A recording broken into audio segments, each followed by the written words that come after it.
So this is the Logitech MX Master 2S.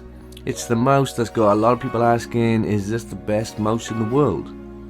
Available in 3 colors. I went for the midnight teal, but does this mouse have what it takes to be the best? Let's take a look.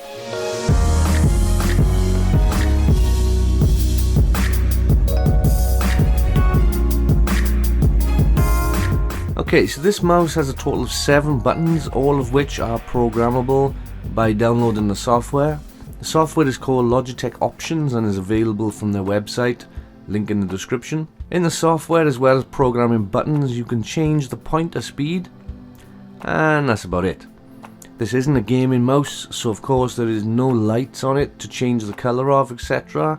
And the DPI of the pointer is only adjustable between 200 and 4000 DPI, and these can only be set in increments of 50. That's okay though for most professional users, but it doesn't give you any kind of info of what setting this is set to though. It's just a slider, and that's it. Programming buttons was as easy as it should be. For each button you get a selection of functions that you can select from, or you can create your own macro, or as they call it in this software, a keystroke assignment. This was all easy to do. The mouse has 2 ways to connect to your PC. It comes with a USB wireless receiver, and it also has Bluetooth. But you should know that your PC must have Bluetooth low energy technology for it to work. My PC doesn't, but my laptop does. Therefore my PC has the USB receiver plugged in and the laptop just connects via Bluetooth. Both work very well, I might add. The mouse connects first time every time with no delays visible. You can also pair this mouse with a total of 3 computers, and there's a button at the bottom that you can press to toggle through the 3 profiles. The thumb rest is a button itself, as with Logitech's other MX models. Pressing this will allow you to view all the apps you have running at the time. Very handy, but of course this can be reprogrammed too. The thumb area has a rubberized coating which feels quite nice on the thumb, but I will say I preferred the Performance MX thumb grip to this one. The rubberized area stops as it meets the back and top of the mouse. Here it turns to a plastic material which does have a slight matte coating, which feels okay when the palm is resting on it, and so far doesn't seem to make me sweat while using it, so that's good. The far side where your pinky finger rests is also rubberized for comfort.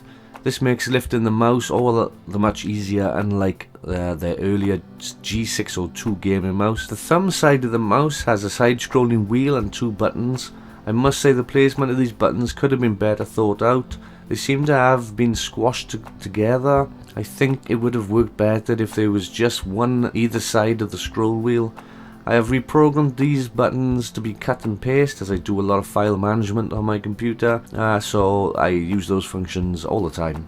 Side scrolling wheel is of a beautiful quality. I could scroll this wheel all day, as I love the smoothness of it. Unfortunately, that's where my love for this wheel dies a death. The rubberized grip on the wheel attracts dust and small debris.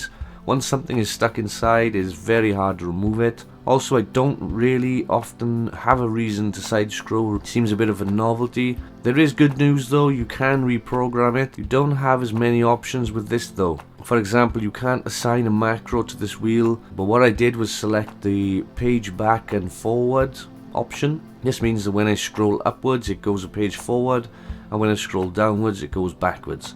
This might seem a little weird at first, but I got used to it surprisingly fast. The main vertical scrolling wheel at the front has the freewheel function MX users will be used to. By default, the button above the wheel engages and releases the gears of the wheel. This way, if you're looking through a long document or web page, you can press this button to disengage the gear and the wheel will spin freely, allowing you to scroll down or up extremely fast. I personally decided to change this button to copy and then enable the smart shift option in the software. This means that the gears stay engaged on the wheel, but if I give the wheel a sharp spin, it will sense this and automatically switch the wheel into free spin mode.